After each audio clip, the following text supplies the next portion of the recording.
Pada ulama-ulama, ustaz-ustaz yang duduk dalam UMNO yang menyokong Islam Hadari, kamu dapat sahabat baru kamu, yaitu Al-Fadil George Bush. Ustaz UMNO tak malu kan? Allah, kalau aku orang mengaji agama sokong Islam Hadari, George Bush juga sokong, aku malu. Biar aku lari di tepi laut sekarang. Kamu muka lampau siap buat ponggoh naik.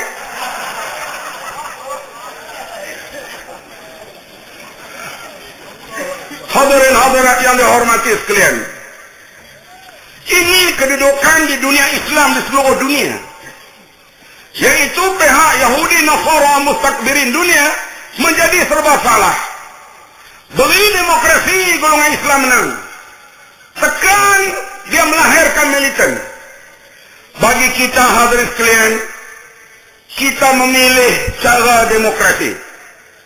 Kita tak berganjak daripada pilihan itu, walaupun ada cara-cara lain, tetapi parti Islam memilih cara demokrasi untuk berjuang sehingga mencapai matlamat yang digariskan oleh perlembagaan parti kita. Sebelum saya masuk ke hujah yang lain, saya lancarkan kutipan derma pada malam ini. Derma malam ini diantaranya lah untuk mangsa peristiwa 8 September. Kita perlu membiayai peguam, kita perlu memberi sagu hati kepada mereka yang berulang alik ke mahkamah, kita perlu bagi wang obat kepada mereka.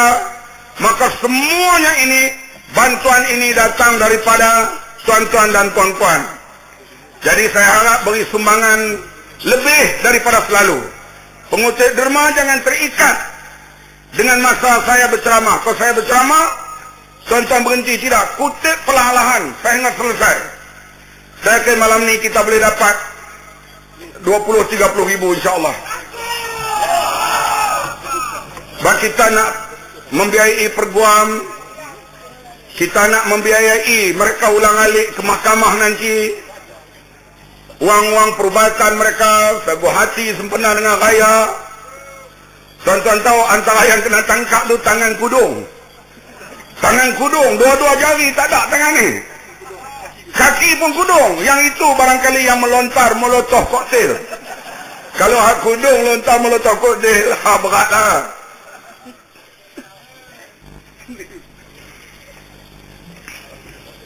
Tangkap mereka tengok orang, tak ada kaki pun tangkap.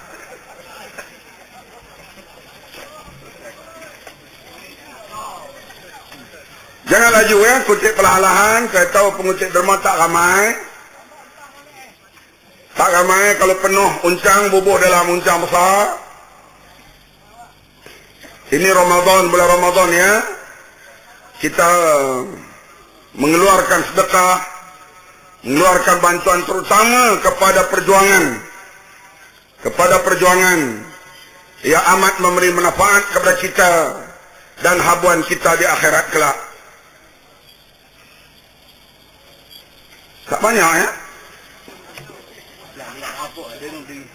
Pengutip tak banyak, bukan orang tak banyak. Saudara yang berdiri di jalan ni boleh masuk ke tengah padang lagi.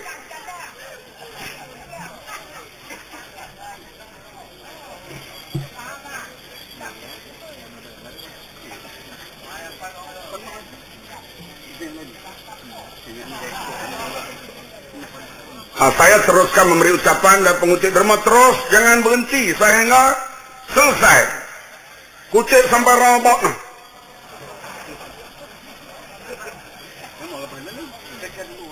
Dan orang saya tahu sampai di belakang bangunan ini. Topi merah tak datang malam ni. Dia kalau sikit dia datang, kalau banyak dia tak datang. Datang malam ni, kita ambil topi dia, kita pakai, kita yang kejar dia. Macam keluarga 69.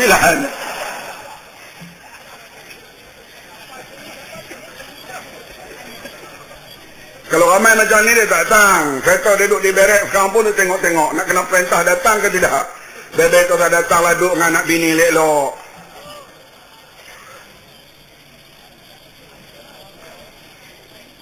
Saya bagi pihak PAS kawasan Kuala Nerus bagi pihak mangsa peristiwa 8 September mengucapkan jazakallah kasiran. Terima kasih tidak terhingga kepada tuan-tuan yang telah beri sumbangan, sedang beri dan akan beri. Semoga Allah membalas segala pengorbanan sedekah jariah yang tuan-puan berikan dari masa ke semasa. Hadirin hadirat yang dihormati sekalian, Parti Islam menerima perjuangan melalui demokrasi, melalui keputusan mesyuarat ulama pada bulan Januari tahun 1953. Datuk nenek moyang kita telah membuat keputusan itu dengan mereka menegaskan yang mereka mau, yang mereka sokong ialah demokrasi tulen. Demokrasi yang diperkenalkan oleh British sebelum merdeka memberi kebebasan kepada parti politik pertubuhan, menerbitkan risalah, membuat perarakan, membuat rapat umum, membuat perhimpunan, dan semua pergerakan itu tanpa menggunakan senjata. Buatlah perarakan, buatlah perhimpunan, buatlah majlis penerangan. British tidak kacau selagi kumpulan itu tidak mengangkat senjata. Inilah cara ini diterima oleh ulama kita pada tahun 53 dan kita terus menyertai pilihan raya pada tahun 53. Dan pada tahun 59, Parti Islam menguasai negeri Terengganu. Walaupun dalam usia yang begitu muda, parti itu dipelopori oleh pak lebai guru-guru pondok kampung pada waktu itu. Hadirin sekalian, demokrasi yang berjalan dengan baik di Melaya, kemudiannya di Malaysia, mulai rosak, terutama selepas 1969. Rapat umum diharamkan. Diikuti selepas itu berbagai akta diperkenalkan. Akta itu perlu, tetapi disalahgunakan. Di antaranya akta OSA, Official Secret Act. Ini penting, terutama untuk jaga apa jenis senjata yang dimiliki oleh polis, apa jenis senjata yang dibeli oleh tentera. Kita tak boleh dedah kepada orang ramai. Itu rahsia negara. OSA itu penting.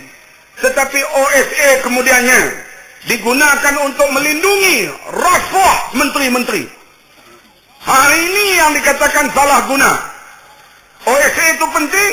OSA digunakan untuk melindungi rasuah Rafidah Aziz. Betul? Bila Ida Muhammad mendedahkan tentang siasatan yang telah siap dan pendakwaan yang telah siap yang disediakan oleh peguam negara didedahkan kepada orang ramai setelah diklasifikasi sebagai OSA, maka Izam disumbat ke dalam penjara. Rafidah didakwa dan disumbat dalam penjara atau tidak? Ini OSA yang disalahgunakan. Saya beri hanya satu perkara itu saja. Lain-lain banyak lagi. Yang OSA ini penting, tetapi disalahgunakan untuk melindungi rasuah dan perasuah. Akta mesin cetak, akta ASA, AUKU ini satu akta untuk mencengkam pergerakan pelajar, mahasiswa dan kaki tangan universiti. Dan diikuti hadirin sekalian, selepas pilihan tahun 99 diperkenalkan pula aku janji untuk mengongkong pegawai-pegawai kerajaan. Dengan akta-akta yang diperkenalkan ini, Malaysia yang dulunya mengamal demokrasi sudah menjadi diktator terpimpin. Negara kita tak ada lagi demokrasi. Himpunan perarakan tak boleh diadakan lagi. Para pelajar tidak bebas berkesatuan. Menteri-menteri yang rasuah sukar untuk didakwa karena mereka dilindungi oleh berbagai akta yang melindungi mereka. Pemerintah pula semakin hari semakin samsing karena mereka tahu mereka tidak boleh dikalahkan dalam pilihan raya sebab demokrasi sudah tidak ada. Rasuah dengan demokrasi ianya bersangkut paut. Selalunya negara diktator rasuahnya tinggi. Betul? Negara demokrasi rasuahnya agak rendah.